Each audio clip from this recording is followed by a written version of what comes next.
running at 40%, most of us. You know, because we're half in and half out. And it's not surprising, because life is difficult. It's like, well, what if you were 90% in? Or 95% in? Or all in? Because you're all in anyways, right? It's a life and death game. No one gets out of this. Everyone dies. You might as well commit yourself.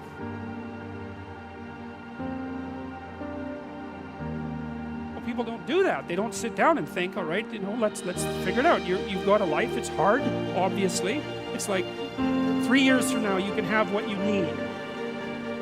You got to be careful about it. You can't have everything.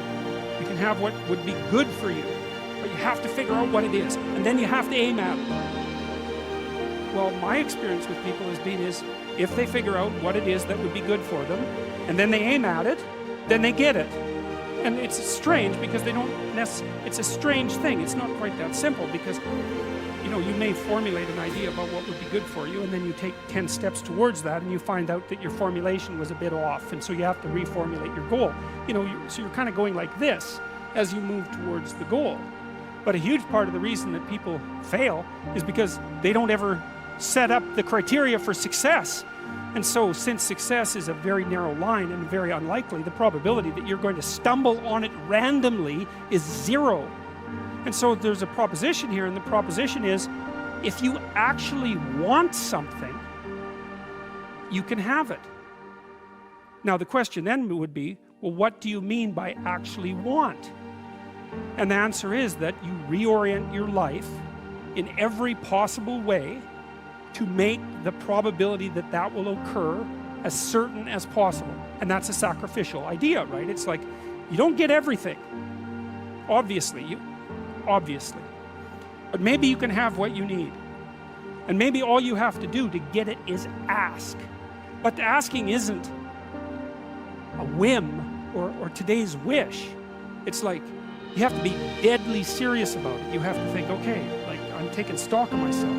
And if I was going to live properly in the world, and I was going to set myself up such that being would justify itself in my estimation, and I don't mean as a harsh judge, exactly what is it that I would aim at? And often people won't specify their goals too, because they don't like to specify conditions for failure. So if you keep yourself all vague and foggy, which is real easy, because that's just a matter of not doing as well, then you don't know when you fail. And people might say, well, I really don't want to know when I fail because that's painful. So I'll keep myself blind about when I fail. That's fine, except you'll fail all the time then. You just won't know it until you've failed so badly that you're done. And that can easily happen by the time you're 40. So I would recommend that you don't let that happen. So that's willful blindness, right? You could have known, but you chose not to. Okay, so once you get your goal structure set up, you think, okay, if I could have this life, looks like that might be worth living, despite the fact that it's going to be, you know, anxiety provoking and threatening, and there's going to be some suffering and loss involved and all of that. Obviously, the goal is to have a vision for your life such that, all things considered, that justifies your effort. Okay, so then what do? Well, then you turn down to the micro routines. It's like, okay, well, this is what I'm aiming for. How does that instantiate itself day to day, week to week, month to month? And that's where something like a schedule can be unbelievably useful. Google Calendar. It's like, make a damn schedule and stick to it. Okay, so what's the rule with the schedule? It's not a bloody prison. That's the first thing that people do wrong. They say, well, I don't like to follow a schedule. It's like, well, what kind of schedule are you setting up? Well, I have to do this, then I have to do this, then I have to do this, you know, and then I just go play video games, because who wants to do all these things that I have to do? It's like, wrong. Set the damn schedule up so that you have the day you want. That's the trick. It's like, okay, I've got tomorrow.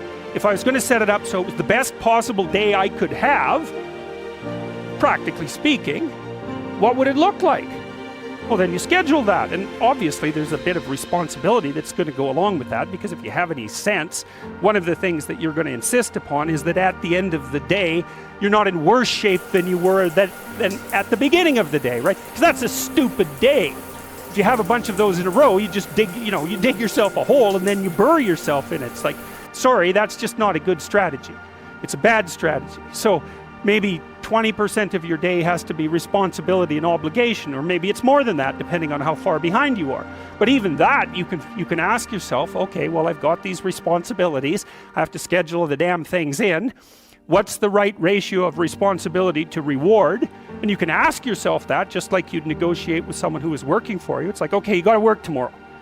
Okay, so I want you to work tomorrow. And you might say, okay, well, what are you going to do for me that makes it likely that I'll work for you? Well, you could ask yourself that, you know. So maybe you do an hour of responsibility and then you play a video game for 15 minutes. I don't know, whatever turns your crank, man. But, you know, you have to negotiate with yourself and not tyrannize yourself. Like you're negotiating with someone that you care for, that you would like to be productive and have a good life. And that's how you make the schedule. It's like, and then you look at the day and you think, well, if I had that day, that'd be good. Great. You know, and you're useless and horrible, so you'll probably only hit it with about 70% accuracy, but that beats the hell out of 0, right? And if you hit it even with 50% accuracy, another rule is, well, aim for 51% the next week, or 50.5% for God's sake, or because you're going to hit that position where things start to loop back positively and spiral you upward. That's rule 1, right? To stand up straight with your shoulders back, is to take on the onslaught and to enter the contentious ring and to do more than your best, because your best isn't enough, because your best isn't as good as you could be. You have to push yourself past that, and that's, as far as I can tell, where you find what you need in life. You find the meaning that sustains you in life, and you find the patterns of action that redeem the world, both at the same time. I mean, life is a very difficult business. You know, it's fatal, and it's full of suffering, and it's full of betrayal and malevolence. There's nothing about it that's trivial.